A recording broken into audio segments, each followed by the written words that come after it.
first of all, if you would introduce Mudfly to the world. Well, Blair Mudfly is, that umlaut is very special to him, is one of the Queen's physicians. He's part of the team that look after Queen Victoria. He takes his job very seriously. He very much enjoys his position of authority. And he was at university with Dr. John Dolittle. And he has a very low opinion of Dr. Dolittle. He's very much against everything that Dolittle stands for. He hates how chaotic and spontaneous he is, and this connection that he has with animals. He thinks he's a crazy person. But underneath, he's actually very jealous of Dolittle. He wishes he could be more like him. And that's what kind of creates the engine of dislike that he has and disdain for him, and why he wants to stop Dolittle, because he's actually too frightened to be as open and wild as Dolittle. So he tries to do whatever he can to bring Dolittle down. He is something of an antagonist in the movie, but I don't think any person of that character of that type thinks of themselves as a bad person. So I'm guessing, did you approach it from that angle? He doesn't think of himself as a bad guy. He thinks of himself in the right. And he realizes through the film that he's got to maybe change his opinion a little bit. How did you sort of first approach him when you got the role? Well, nobody thinks of themselves as the bad guy in their own story. You're the hero of your own story, aren't you? So you sort of see everything from that perspective. And so Mudfly believes that he is doing the right thing, that Dolittle represents a chaos that cannot exist in life, and that it will bring down not only the best for the Queen, but also for the Empire and everything else. You can't have this chaos. And so, you know, that's what he sticks to. But I think underneath it, he knows on some level that actually he should be more like that. And so eventually, I think, when he has the opportunity to change the way he sees things, he wants to grab that.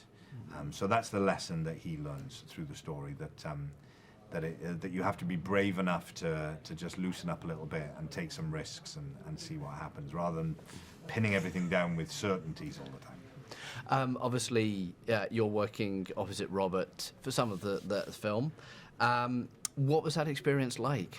I don't think you'd worked before together. What was your experience? No, I'd never worked with Robert before. I've been a huge fan of his work, obviously. But I didn't know what to expect, really. And so I was very, very pleased. You know, as soon as you meet Robert, he really kind of makes you feel very special. He's got an extraordinary kind of energy, and he's so generous and warm and funny. And what he brings into the work itself is an incredible playful energy. He's very spontaneous. You know, he's very like Dolittle in many ways. He's got this kind of what appears to be quite chaotic energy, but actually it's with a purpose. He wants to make sure that things are very alive and in the moment in front of the camera, and so his sort of desire for things to be fresh and in the moment is really kind of electrifying. And so I loved being able to have that sense of play with him on camera. I loved that, and it's very rare to get to have an actor of his stature who's willing to take those sort of risks, really. The film features one or two effects, one or two sort of CGI creatures. I know that on set, a lot of that was brought to life by puppeteers, by people physically standing in for some of the creatures, and then the occasional tennis ball, the occasional dot, the occasional this and that. You've had some experience with effects. You know what you're dealing with. How was the experience this time? Well, on all the films and projects that I've done where there's a lot of CGI and that kind of thing, it always makes me laugh, because, you know, the bigger the budget, the actual experience tends to be man with a stick, tennis ball on the end, or a couple of pieces of gaffer tape on a curtain.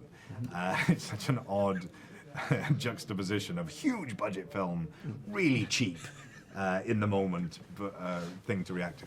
Yeah. And obviously with this film, with this story, it's so dependent on the animals, and of course they weren't there. So at first I thought that would be a big challenge.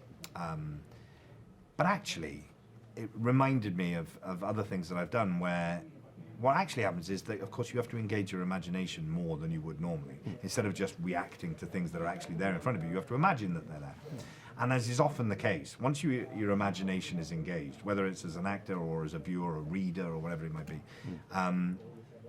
things become even more colourful and vivid and rich, and you're constantly surprised by your own imagination oftentimes. And so the more I had to imagine the animals, the more they started to do things that that surprised me. And I was the one supposedly in control of it because I was imagining it. So it becomes very alive in a different way. It's much more like you are when you're a child, I suppose, playing. It's a much more pure form of make-believe and pretend. And I think there's a lot of that in this story, that it kind of reminds you of that magical world of being a child, where you do have a kind of magical connection with animals, whether it's through little cuddly toys, you know, or actual animals. I think there's a real kinship there that children can feel. And this film, I think, this story kind of can reawaken that in us a little bit. A key part of how you work as an actor and interact with everything else is the director, obviously. How was Stephen as a director? He's a man who has generally made dramas, thrillers, darker films than this sort of thing. But here he's turning his attention to a family film. How was it to work with him? Yeah, well, fascinating that someone who's had such a different experience of different kinds of stories and films would be so passionate about telling this story. And that, I think, was really an interesting perspective to bring to it. And also someone who became clear has a great respect for actors and acting and the performance. You know, with stories like this on this sort of scale, especially when there's a lot of technical stuff going on, sometimes the acting can sort of have to take second place a little bit. And Steve, from the very beginning, I always felt like he was really into what was going on between the actors and the performances. And I think between him and Robert, they made sure that what was going on between the actors and that way of telling the story was absolutely at the forefront. So I really appreciated that.